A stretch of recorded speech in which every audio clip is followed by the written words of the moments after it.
মহাবিশ্ব, যার শুরু হয়েছিল আজ থেকে প্রায় 13.8 বিলিয়ন বছর আগে এক বিশাল বিস্ফোরণ বা বিগ ব্যাংয়ের মাধ্যমে। কিন্তু প্রশ্ন হলো, এর শেষ কোথায়? আমরা কি চিরকাল এভাবেই নক্ষত্র ভরা আকাশ দেখব, নাকি একদিন সবকিছু অন্ধকারে হারিয়ে যাবে? আজকের ভিডিওতে আমরা বিজ্ঞানের দৃষ্টিতে মহাবিশ্বের 4টি সম্ভাব্য ভবিষ্যৎ নিয়ে আলোচনা করব। প্রথম সম্ভাবনা, বিগ ফ্রিজ। এটি বর্তমানে বিজ্ঞানীদের কাছে সবচেয়ে গ্রহণযোগ্য তত্ত্ব।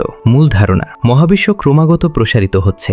ডার্ক এনার্জি বা কৃষ্ণ শক্তি গ্যালাক্সিগুলোকে একে অপরের থেকে দূরে ঠেলে দিচ্ছে। কি ঘটবে? একসময় গ্যালাক্সিগুলো এত দূরে চলে যাবে যে আকাশ থেকে অন্য সব আলো অদৃশ্য হয়ে যাবে, নক্ষত্রদের জ্বালানি শেষ হয়ে যাবে, নতুন নক্ষত্র জন্ম নেওয়া বন্ধ হবে। ফলাফল, মহাবিশ্ব পরম শূন্য তাপমাত্রার কাছাকাছি পৌঁছে যাবে। একে বলা হয় তাপীয় মৃত্যু। সবকিছু স্তব্ধ হয়ে যাবে।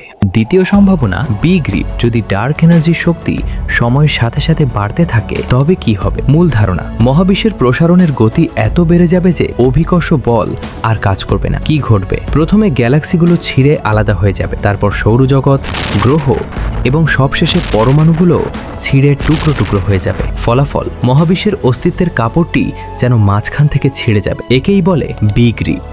তৃতীয় সম্ভাবনা, বিগ ক্রাঞ্চ। এটি বিগ ব্যাংয়ের ঠিক উল্টো প্রক্রিয়া। মূল ধারণা, যদি মহাবিশ্বে পদার্থের পরিমাণ অনেক বেশি হয় তবে অভিকর্ষ বল প্রসারণকে থামিয়ে দেবে। কি ঘটবে? মহাবিশ্ব সংকুচিত হতে শুরু করবে, গ্যালাক্সিগুলো একে অপরের কাছে চলে আসবে, তাপমাত্রা বাড়তে থাকবে। ফলাফল, পুরো মহাবিশ্ব আবার একটি বিন্দুতে এসে মিলিত হবে। অনেকে মনে করেন এরপর আবার নতুন একটি বিগ ব্যাং হবে, যাকে বলা হয় বিগ বাউন্স।